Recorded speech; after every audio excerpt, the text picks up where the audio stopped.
So it's really no secret. Like you and I talk off air a little bit, a little bit of show prep. And there's just one thing that nags at me all the time. And I don't think I've ever said it to your face.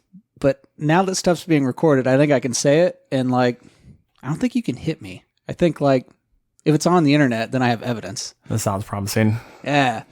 But do you realize that your entire life and your travels and all that, you're like living a 90-year-old man's wet dream. It's I woke up in the morning, decided, man, I'm tired. I'm tired of this place. I'm just going to hop in the RV and go somewhere.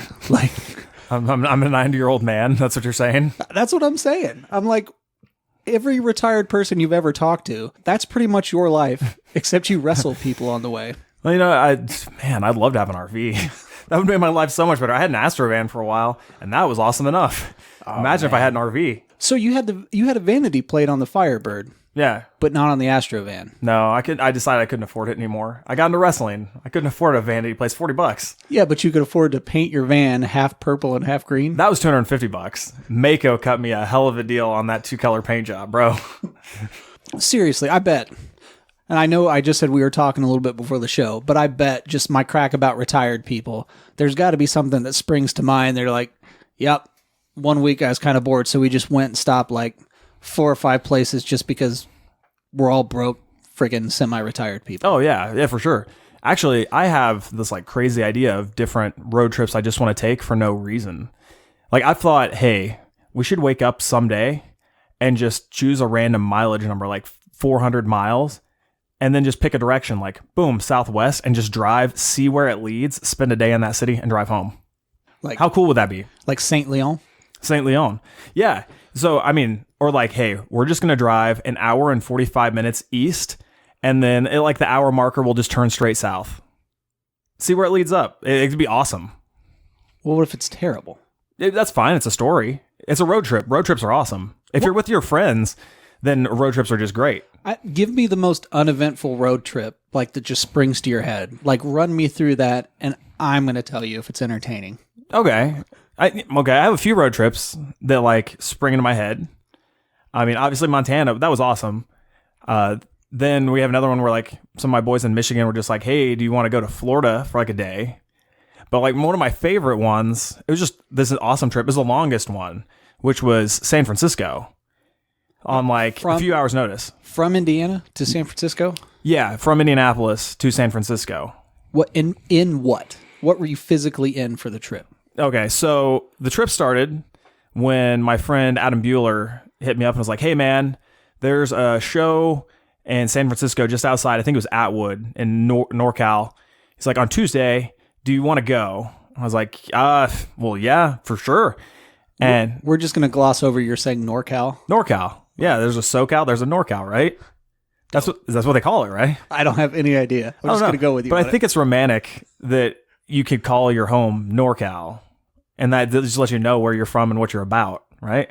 Sure. Side note, you know what show was just so cool back in the day? The OC. I love that show. Oh, Ryan Atwood, and we went to Atwood, California, bro. Did you meet him? Full circle. Nah, but I'd really like to meet him. Ben McKenzie, right? Dude, I don't know. Misha Barton. I remember Misha. Rachel Bilson was where it's at, though. Summer. Yeah. She ended up being cool by the end of the series. Anyway, so we're getting off track. Adam Bueller hit me up with 1 or 2 days notice. Was like, hey, man, my buddy JP's running the show. What's the name of it? In NorCal. And do you want to go? He's like, Dale and Tim are in, and I'll meet you guys in Indianapolis and we'll go. I was like, oh, yeah, sure. Why not? So Adam drove down and picked me up on a Sunday night, really late on a Sunday night, too. The show's Tuesday night, so we have 48 hours to make it out there. And it was, 35-hour drive, 32-hour drive, something like that. I don't remember what Adam had, but it was a small car. So it was like a Civic. And I think it was like a Toyota, but it wasn't, it was a small car. Hopefully economy. Hopefully with 4 doors at least. Yeah, it was a 4-door. Thank God.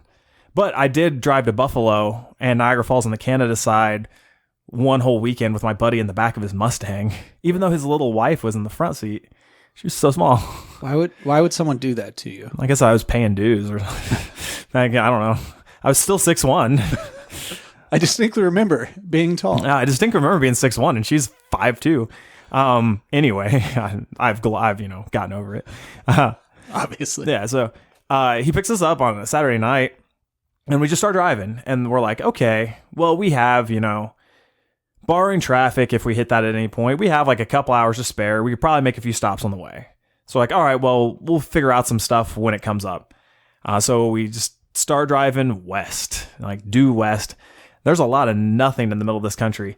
Most of this country is Montana-esque, in case you're wondering. Sometimes you hit cities. There's more cities out there than you'd think.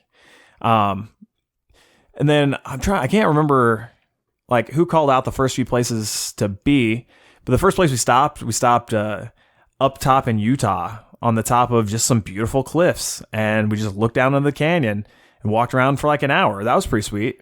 How, as a male in your 20s, can you justify doing some crap like that? Like leaving or looking at cliffs in Utah? That's the one. Like, did you even have the gram back then? Yeah. Well, we took pictures, but whatever camera phone I had wasn't great. Like, I have some pictures up on the gram, which will be posted along with this episode, but they're not good. Like, they're not great pictures at all. It's kind of a waste. But we were there. Well, half the stuff we do is like flexing. We're just like, well, people need to know that we're here. Are you in Utah? No. We are.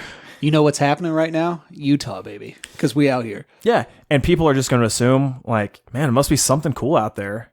And the fact that they're not in Utah makes it a place they probably want to be if they're at work right now, 9 to 5 in a cubicle. True or false? I mean, it's fair. However, true. I think it still makes you like an old dude. Either that or the city of Utah, their tourism department owes you money. Well, okay, so yeah, we're wandering into these places, but they're not our destination. Like, our destination is something really cool. It's a sweet wrestling show in Northern California on a Tuesday. That's sweet. NorCal, baby. That's a story in itself.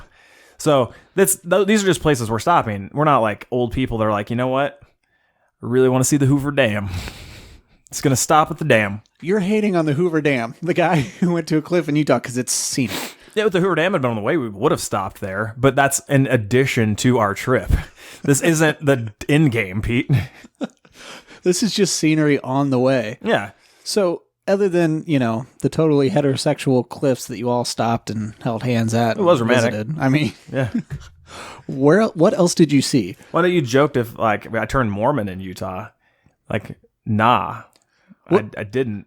Well, there weren't even any attractive women on the top of that cliff. I would have proposed to them all. I was gonna say that's why you didn't go Mormon, isn't it? Yeah, I probably would have stayed. Had there been 4 or 5 attractive females, we would have stopped on the way back at least and negotiated. Yeah, but there were 4 dudes.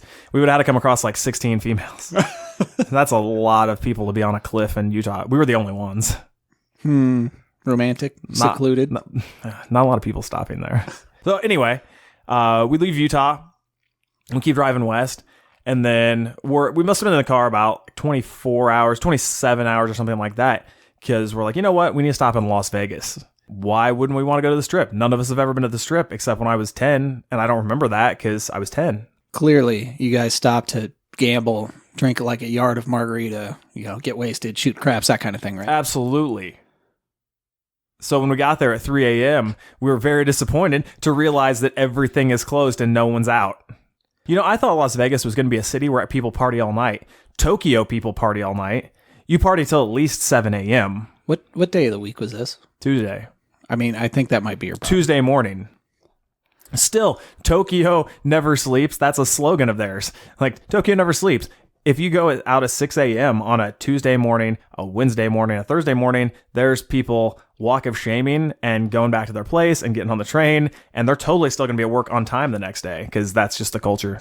Again, to support my argument that you're actually 90 years old on like a 30-year-old's body. So you go to the Strip and do what then? We walk up and down it, and it's pretty cool. The MGM is sweet, and Caesar's Palace, and the Tropicana. Those are all cool. So obviously, none of us on the trip, none of us drink or do drugs.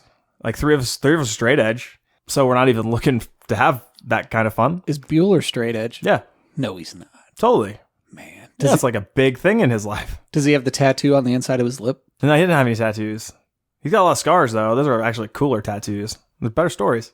One thing that Bueller really, really wanted was a picture of all of us in front of the Las Vegas sign. Yeah, of course. So, yeah, which, you know what, like, we ragged on him about, because we're like, oh, man, that's lame. But ideally, like, we all would love to post that picture on Instagram, because we're in Las Vegas, like, we got to flex a little bit. So we do go to the Las Vegas sign, which the way it's illuminated actually is really hard to take a good picture of with a camera phone. Like, the way it's lit up, it kind of just, like, blurs in the background.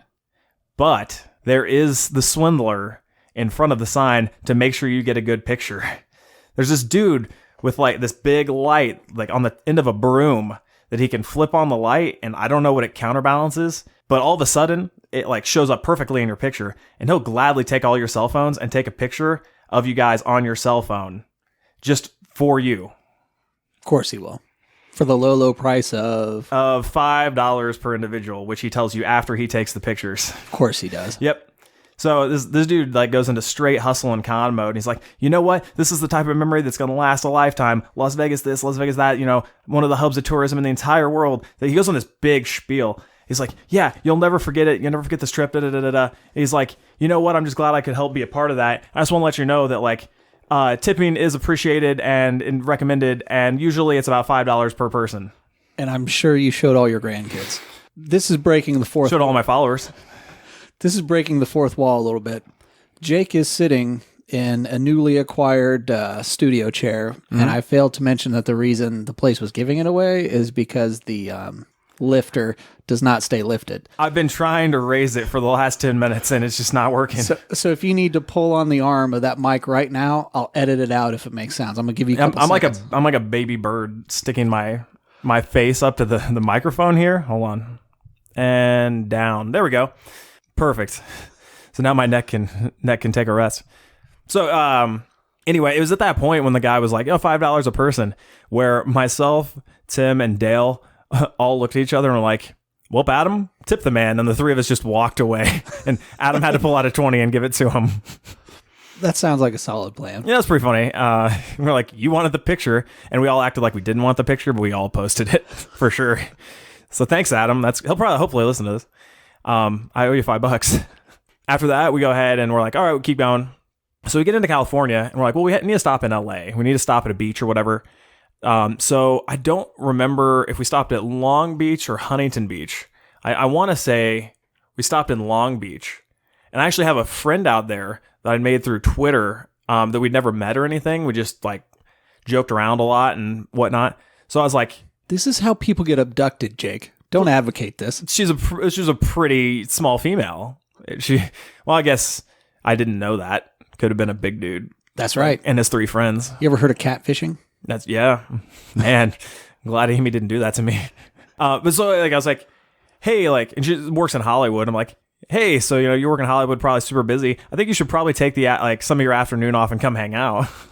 Which she totally swung. Like, how cool is that? And she came out for like an hour and a half or something. We went and grabbed Pete's coffee at your hipster coffee establishment.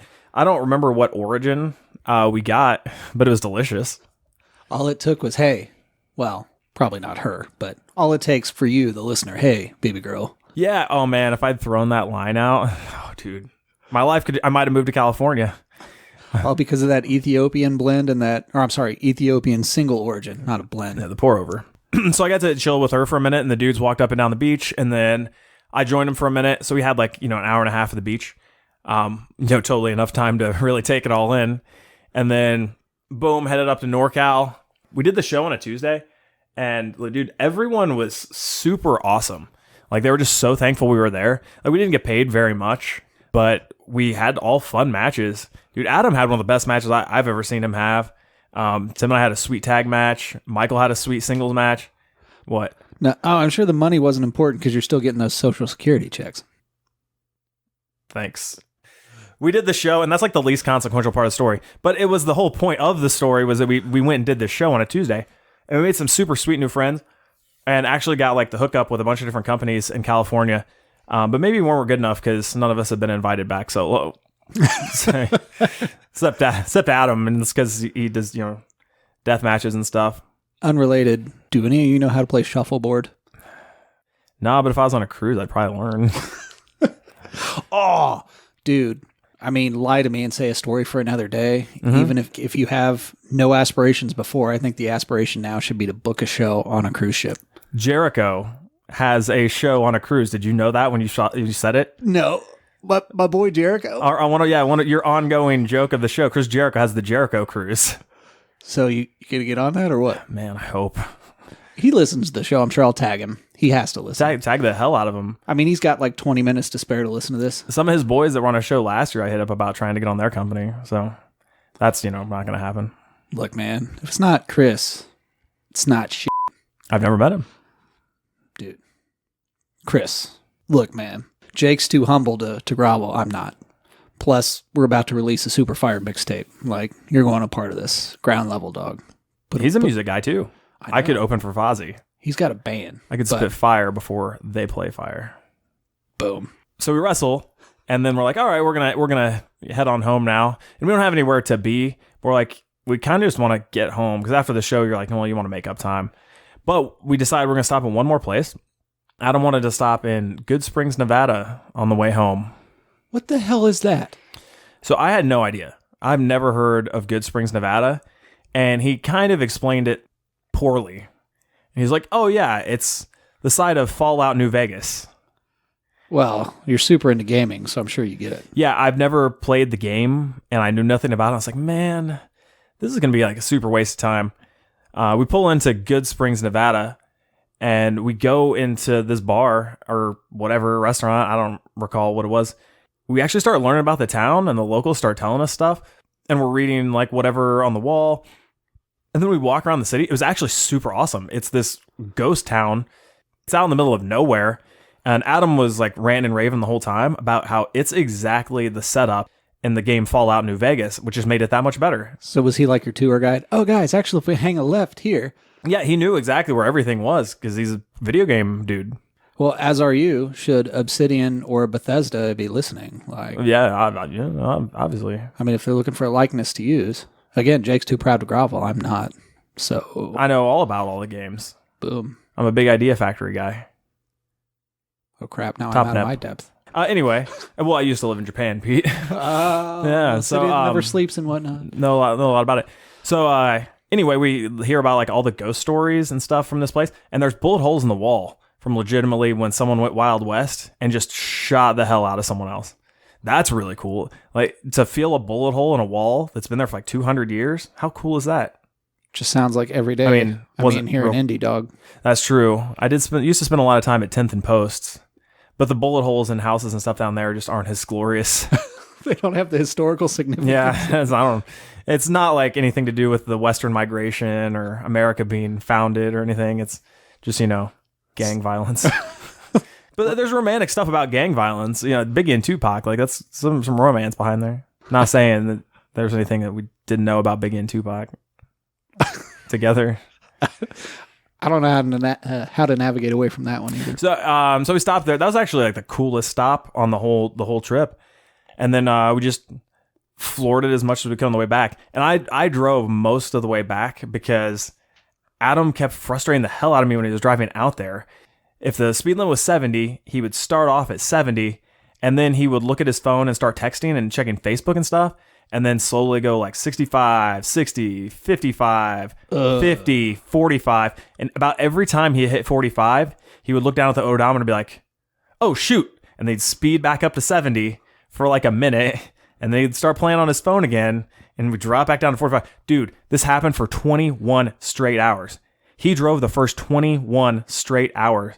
Even though the rest of us were like, hey, man, you want to switch off? We'll take the wheel. And then the next dude who drove, he always drives 5 under the speed limit. Was he holding? He would always like set it. I don't know if he sets the cruise. Actually, Adam's car might not have had cruise. But he would always set it 5 under the speed limit. So on the way home, I drove the first 18 hours straight up. And bro, the first time in my life, I sped. Just straight up sped. I'm normally a 5 over guy and set the cruise on. But man, anytime I could get like 20, 25 miles an hour over, I was like, dude, when you're driving 2,000 miles, 2,500 miles, you can make up a lot of time with an extra 10 or 20 miles per hour. I hate to think about the amount of time we lost on the way out there just because of that. When you had to get back to the Old Country Buffet for the senior special. Yeah, Thursday afternoon. We were on a strict timeline here. Ponderosa specials are only good from 2 to 4, Pete. Ponderosa. That's still a well thing? played. Yeah, there's a couple. Dude, I loved Ponderosa when I was a kid. Also, one of the first time I saw AJ Styles wrestle live was in an old Ponderosa in Middletown, Ohio. Why? I mean, why? It's probably why what he was asking himself too, but he went out there and went 110%. It was the night it made me a huge AJ Styles fan. And he was wrestling a real schmuck that night and just went balls to the wall. It was great. Mad respect. Let's be honest, when he pulled up to the building, he knew that used to be an old Ponderosa. There was no hiding it. So what, moral of the story? Anytime you're at an old Ponderosa show out, like, because you never know if there's a little Jake in the crowd. Dude, anytime there's a show opportunity, go and just go balls to the wall. That's what I'm saying. You could impact so many people. I changed lives in NorCal. Dude, I changed lives in Montana. You know how many fans from Montana still hit me up to this day and keep in contact? Look, I don't think Montana has a population more than like 20. 5 people. 5 people still hit me up. Out of the combined like 1,700 people over 3 nights, 5 actually do hit me up with regularity, and that's saying something because statistically, that's so much more than any show per capita that I go to, Pete. I don't think you know what per capita means. I'm a history major. I know all these things. All right, so thank you for listening to the latest episode of Off the Cliff Pod. Make sure to follow us at all social medias at Off the Cliff Pod. There's also a YouTube channel now where I'm going to start posting some videos. And then Pete is at Multimedia Hustle on all the platforms. I'm at Jake Oman 2012 on all the platforms. Pete, anything you would like to add? Nah, man. Nah, we covered it. I'm just going to be an idiot and tease the mixtape. Yep. We don't have a release date for it yet, or at least not publicly. Well, we had a name for it, though, right? What was the name? We had a cool name. Man, I don't even know. When you spend the long hours in the studio that we do under That's the true. influence. Getting a lot of likes on these IG photos of me in front of a microphone, bro. That's why it's got to happen. I think that's how 90% of this stuff works. It just starts with a photo. It's like, I had no intention of doing it, but now you're in it. Dude, you know how many people messaged me about my mixtape and my rap album right after I posted those photos? One dude commented 1 second later and said I was making big moves in the rap game and he'd like to represent me. Totally wasn't a spam thing. Totally wasn't a spam thing. Well, look, if you're 1 second after I posted that photo. Look, if your name is Flex Knight, even if it's not, but Flex, if you're looking to collab, man, I think we can make this happen. We need to get some sweet Flex collabs. is my boy, and I miss that dude. I want to hit the gym with him. I want to rap with him. Yes. And I'll teach him to wrestle, too. He wants to wrestle. Boom. He's so huge. Making moves. Boom. We're out.